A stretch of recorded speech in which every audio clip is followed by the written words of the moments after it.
প্রকৃতি হয়তো চাচ্ছে না আমাদের খামারের কাজটা খুব দ্রুত হোক। আমরা যতটাই তাড়াহুড়া করতেছি এই কাজটা তাড়াতাড়ি করার জন্য, ঠিক ততটাই এই প্রজেক্টটা আমাদের যেন পিছিয়ে যাচ্ছে। আসসালামু আলাইকুম দর্শক, আপনারা সবাই কেমন আছেন? আশা করছি আপনারা সবাই অনেক অনেক ভালো আছেন। তো আজকে আমি দেখাবো আমাদের খামারের বর্তমান আপডেট এবং আমাদের কাজ কত দূর গেল। আর আমাদের খামার করতে গিয়ে ইতিমধ্যে কি কি বাধার সম্মুখীন হয়েছি বিস্তারিত আলোচনা করব আজকের এই ছোট্ট ভিডিওর মাধ্যমে। তো চলুন আমরা ভিডিওটা শুরু করি। হ্যাঁ, আপনারা দেখতে পাচ্ছেন আমাদের খামার পরিষ্কার করার ইতিমধ্যে কাজ শুরু হয়ে গেছে। আর আমাদের এই বড় গাছটা অলরেডি আজকে কাটা শুরু করে দিছি।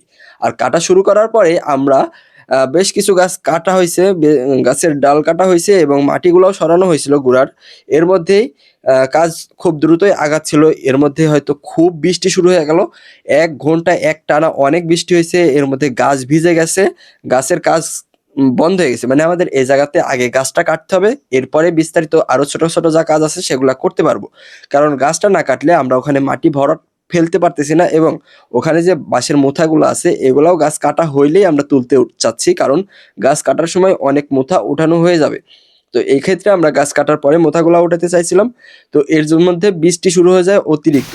আর বৃষ্টি শুরু হওয়ার পরে আমাদের গাছ কাটার কাজ একদমই বন্ধ হয়ে যায়। তো বৃষ্টি শেষ হওয়ার পরে প্রায় ২-৩ ঘন্টা পরে অল্প পরিসরে আবার কাজ শুরু করা হয় এবং গাছটা টানতে, টানতে আরো ২-১ দিন লেগে যায়। আর এদিকে গাছ কাটার কাজ শুরু হতে, হতেই আমরা যে আমাদের খামারের মানে সামনের অংশে বাঁশ কাটা হয়েছিল, সেই বাঁশের কুচি-কাঁচা মানে ময়লা যেগুলা ছিল, আমরা ইতিমধ্যে সেগুলা বেশি করে লোক লাগিয়ে পরিষ্কার করতে শুরু করে দিয়েছিলাম বৃষ্টির আগেই। এরপরে বৃষ্টি শুরু হয়। তো এই হচ্ছে আমাদের খামারের বর্তমান আপডেট। আমরা খুব দ্রুতই সিমেন্টের খুঁটোগুলা আজকালকের মধ্যেই নিয়ে চলে আসবো এবং আমাদের যে মূল স্ট্রাকচার এগুলা বাঁশের মোথা উঠিয়ে এখানে আমরা ভরাট ফেলে আমরা মূল স্ট্রাকচারটা তুলে ফেলবো ইনশাল্লাহ খুব দ্রুত। আর আমাদের খামারে যে কাঠগুলা লাগবে এর মধ্যে এই নারকেল গাছটা আমরা কেটে ফেলছি অলরেডি। এটা দিয়ে আমাদের হচ্ছে রুয়া মানে উপরে যে কাঠগুলা লাগবে টিনের, এখানে অনেক অংশই হয়ে যাবে। প্রায় 60% নারকেল গাছের কাঠ দিয়েই হয়ে যাবে।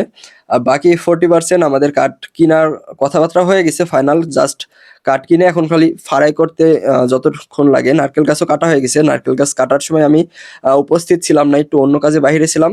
এর মধ্যে নারকেল গাছও কাটা হয়ে গেছে আলহামদুলিল্লাহ। শুধুমাত্র এখন কাঠগুলা ফেলে এনে এখানে সিমেন্টের খুঁটি আসলে আমরা কাজ শুরু করে দিব ইনশাল্লাহ। খুব দ্রুতই আমাদের খামারের কাজ শুরু হয়ে যাবে, মানে মূল স্ট্রাকচারের কাজ।